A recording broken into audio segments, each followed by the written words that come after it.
another episode of Mission Improbable. I'm Lewis Glover from the Vault Studio and Fantasy Football Down Under, and I am joined, as always, by Ryan from Sideline Spice. Ryan, how's it going, mate?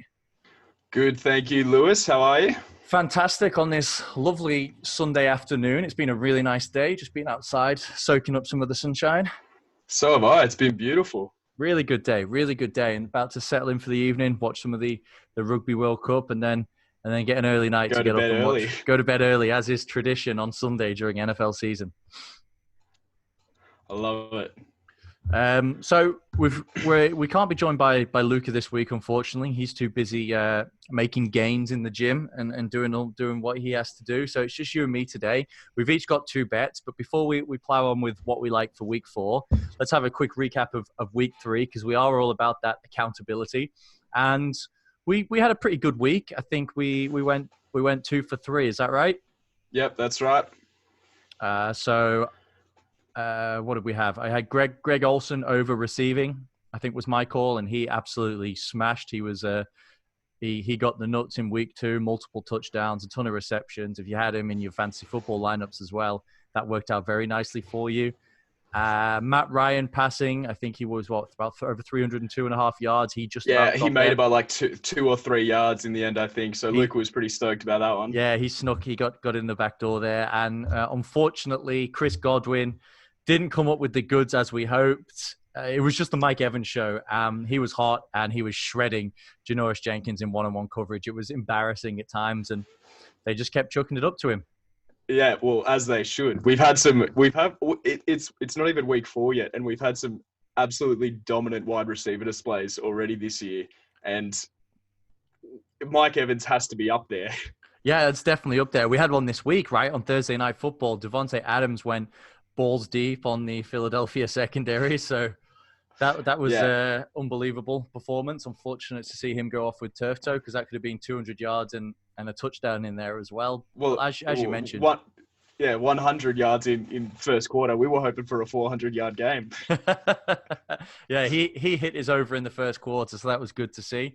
We had a good Thursday Night Football action as well. So if you're not following Fantasy Football Down Under, I always put my Thursday Night Football tips on there as well, and they've been good the last few weeks. So make sure you What'd you finish on Friday? I just had 2. I had not Aaron Jones. Was it Aaron Jones? I'm struggling to recall. I had excuse me, Miles Sanders. Miles Sanders combined scrimmage yards and Devontae Adams over, and they both hit their over. So that was nice. Hell yeah, it doesn't get any better than that. No, it's always good way to... Now you got some money to play with tonight. That's it. So we're on to week 4. Let's move on, and I'll let you open it up with your first one for the episode. Well, just quickly, back to 500 as well. So clean slate from here on out. The last 3 weeks meant nothing. It's all up and above from here on out. Absolutely. We're back at level pegging. Let's do this. All right. My first is my favorite, and not for personal reasons. Phillip Dorsett over 3.5 receptions. It's getting about $1.90 everywhere as expected, so not a lot of action on this one yet. But I'm pretty confident with it. Dorsett's obviously been awesome this season. He's clearly one of Brady's most trusted weapons. Yep. Within what is already a good receiver core. Caught all of his 4 targets in week 1, all 3 of his targets in week 2, which was obviously a game where the Patriots were explicitly trying to force the ball to Antonio Brown in his 1 appearance as a New England Patriot. It's a good appearance. Yeah, look, it wasn't bad as far as single appearances go. Anyway, and then in week 3, without Brown, Dorsett got brought in 6 of his 7 targets. Edelman obviously also got hurt during that game, which helped his production. Edelman is still listed as questionable with that chest injury for tonight's game. If he's out, this would be an even easier accomplishment for Dorsett.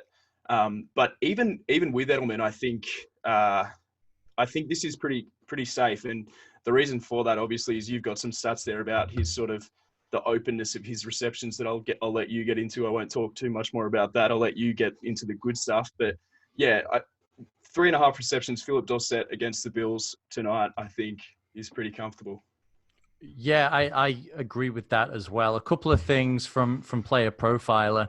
He's had 14 targets and 100% of them have been catchable targets, what's deemed a catchable target. So they've been, he's only dropped one, and he's also not being asked to make difficult catches, right? He's not stretching the field. He's not going downfield. These are very much underneath type targets that he's getting, and he's always schemed open as well, which is proven by the fact that he's number 2 in the league in target separation. So at the time that when the target arrives at him, he's 3.32 yards away from the nearest defensive back.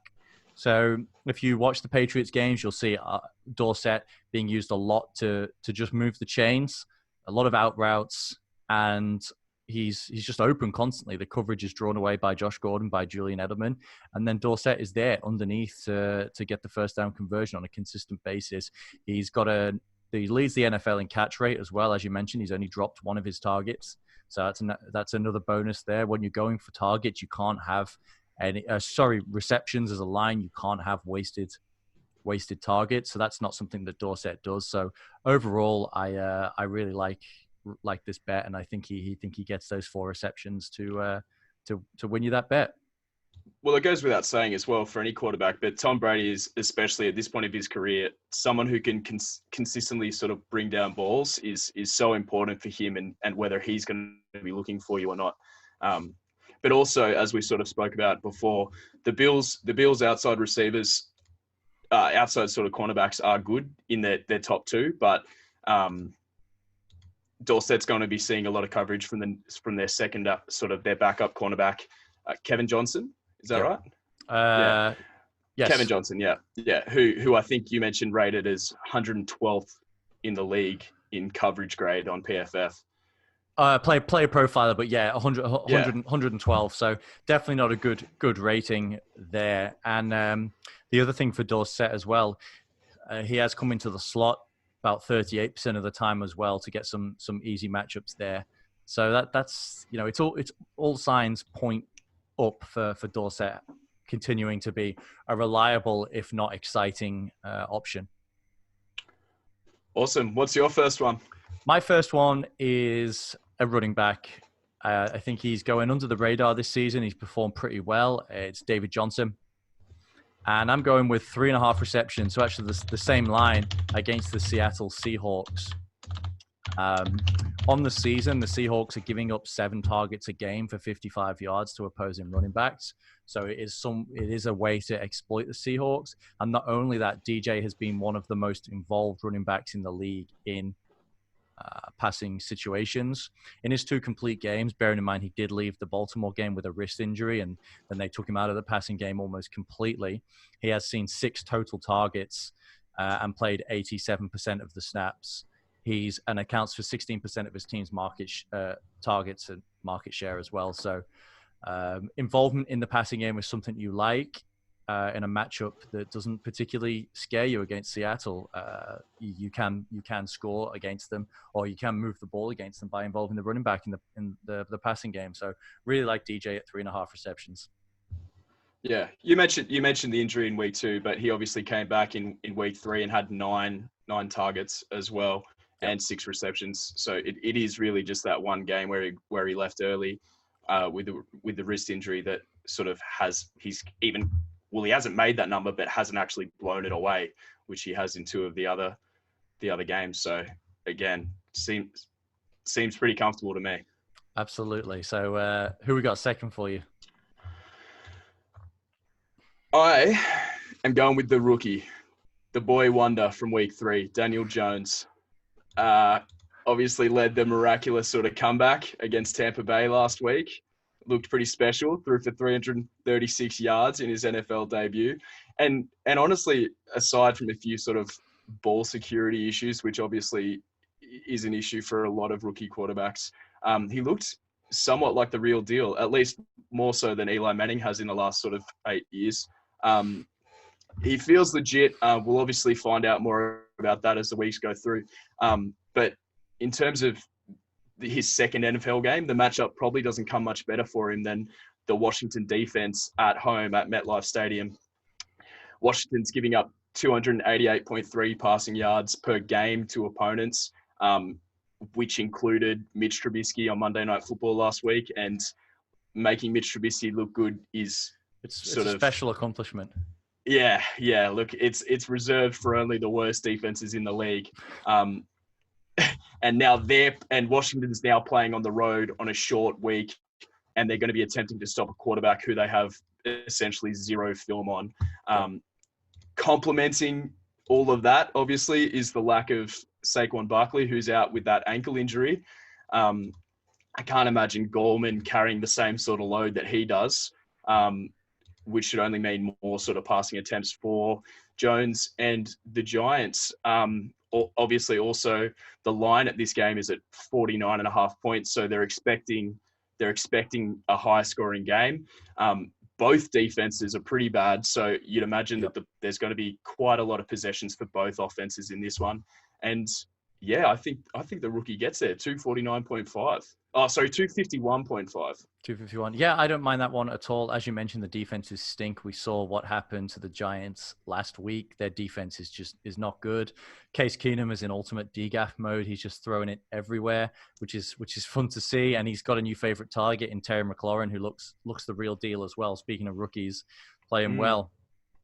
And I expect him to have a monstrous day against this just appalling Giant secondary. So I think there's going to be points scored. I think the Giants are going to have to throw to keep in this game at home. And all of a sudden as well, you expect them to be aggressive because they've got hope, right? They're at 1-2, and all of a sudden their season is back alive. They're going to keep it alive until Saquon comes back. So just from an optics point of view and a media point of view, they have to be aggressive. They have to go, especially against a divisional rival, they have to win this game to have a shot at the playoffs, I think. So this is a huge game for them. And yeah, I think they get aggressive when they need to and push the ball downfield. Well, there's also got to be the element of, as you mentioned, the optics of sort of proving that Daniel Jones can do it as a quarterback. They've just sort of replaced a 2-time Super Bowl winning franchise quarterback that's led this team for more than a decade. So they've taken the sort of risk of benching him to play this rookie. They need to prove that he can play and that he can lead this team moving forward. I think he's going to get a lot of opportunity. Yep, I agree with that. Sticking with rookies, my second bet focuses on a guy who split opinion coming out in the draft. He had the best physique of maybe anyone ever to enter the NFL draft. Just an absolute, ever, anywhere. And yeah, just the greatest physique of all time ever. It's DK Metcalf. His line coming in at 55.5 yards. Receiving, I like the over on that. The matchup probably doesn't come much better than this against other than the Miami Dolphins, but even they've got Xavier Howard. Like the matchup against the Cardinals and their, freshman high school cornerbacks that they're rolling out there, it doesn't come much easier.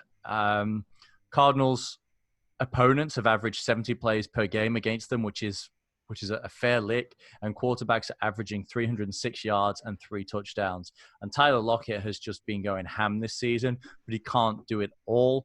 I think Russ piles up the numbers again this week. Looking at what DK Metcalf has done throughout his career, he's had 3 games, 6 targets, 7 targets, and 6 targets. Now he is being used in, predominantly on go routes. He's catching about 50% of his balls altogether, but he's going deep, and so it only takes a couple of receptions for him to clear that mark of 58.5. He's done it in all 3 games as a pro, and he arguably has his easiest matchup this week as well. So really like Metcalf to eclipse that number this week. Yeah, and on the other side of the ball, Arizona obviously ranks in the bottom half of the league in total yards, rushing yards, points scored, and the sort of have a clear inability to generate big plays. So you'd expect the Seattle defense is, I know this doesn't really help your David Johnson bet, but that's besides the point. But the Seattle defense obviously is going to go to work against the Cardinals offense, and that's just going to mean more ball for Russell Wilson and the Seattle offense. Yeah. Like I said, right, Cardinals opponents get plenty of plays per game because the Cardinals run such a ridiculous pace that they get their plays in, but they also, kill drives quickly and hand the ball back to their opponents. So everyone gets lots of play in this game. Yeah, hopefully it just means lots of checkdowns to David Johnson and hand the ball over on Hand three the and ball outs. over and throw And then, throw bombs to DK Metcalf. yeah, that's right. Sounds perfect, man. If only we could same game multiplayer props. All right. That's it. That's our four. So quick recap. I had David Johnson over 3.5 receptions, and DK Metcalf over 58.5 yards receiving. And you had Daniel Jones over 251.5 passing yards and Phillip Dorsett over 3.5 receptions. Yeah. Sound right? I feel good. I feel good, man. Last time Luca wasn't here, we went clean swept, I'm pretty sure, didn't we? Yeah, he Or we brings went bad 3 or 4. juju into the show. Yeah, it's just something about him. I don't know what it is. Maybe you should go to the gym more often. I think so. So we'll be aiming for to go take it to 9 of 14. 9 of 14. But yeah, look, I'd be happy with that. I'd be happy with that. I'd be very happy with that. So we'll see how we go, and touch wood, no injuries, and yeah, happy punting. Get to sleep early tonight. I'll see you at 3 a.m. I'll see you then, bud. Night.